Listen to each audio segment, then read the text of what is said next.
Hello, everyone. I'm trying to keep this still. Hope you can see properly, because I don't exactly know. You know, I can't see what I'm doing exactly. So,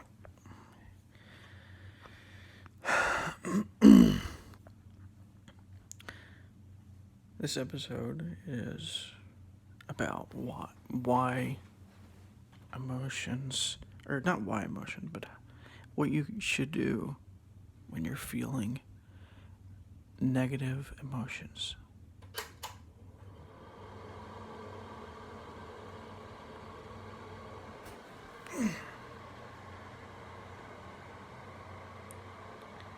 Now, the purpose for this episode is really simple, and it may be this episode is going to be a little counterintuitive because it goes against a lot of what we believe to be true, a lot of what our ego does, and a lot of what seems to be the better solution. So,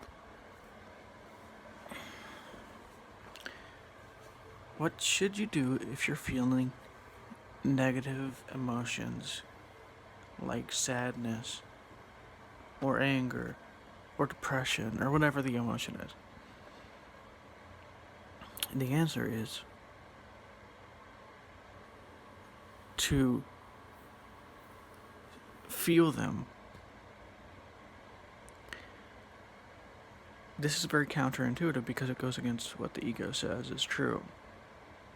The ego is like, but I shouldn't feel them. I have to resist them because if I feel them, I'm going to be damaged in some way. It's going to make me uncomfortable. It's going to make me sad. That kind of thing. Whatever it is, whatever the emotion is.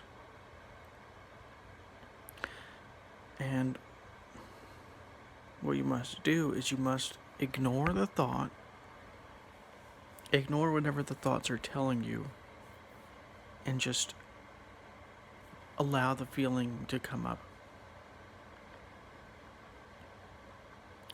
Let's try that right now.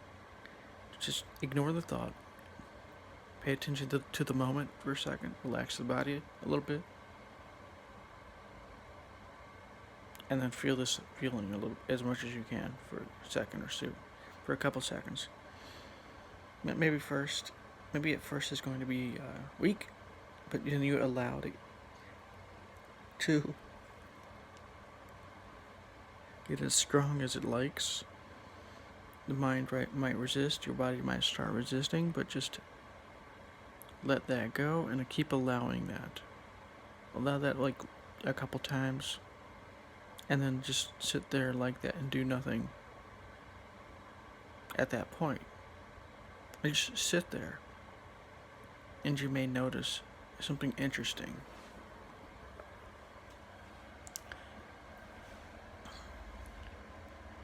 And that is that the emotions are not actually hurting you.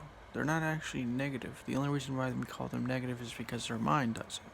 The only reason why we think they're negative is because the mind calls it negative. But this is a trap. This is a lie. It's only negative because the ego doesn't like and doesn't want emotions that don't serve its purpose. So feel this emotion again. See if you can feel it. Just feel it until it finally loses the hold that it has on you.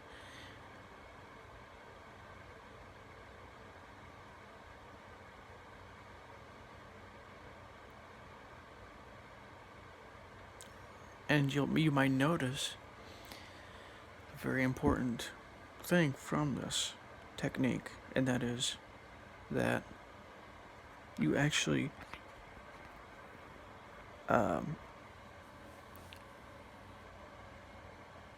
you actually begin to not be affected by this emotion for as long as you used to. It may affect you for only like a couple of minutes versus like an hour or a day or a couple of months. because you're feeling into this emotion. It may take longer to get rid of it, but it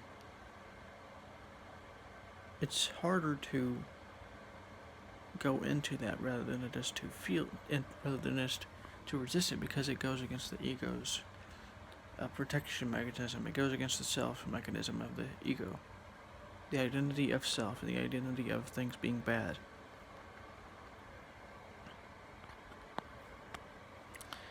And ultimately, too, when it comes to emotions,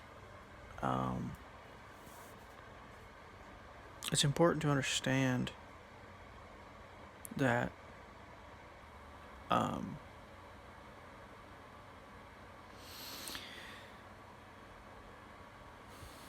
you're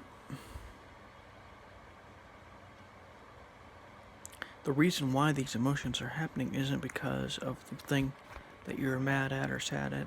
It's because your mind's interpretation of this thing rather than the thing itself. The thing is not inherently bad or sad or maddening or whatever.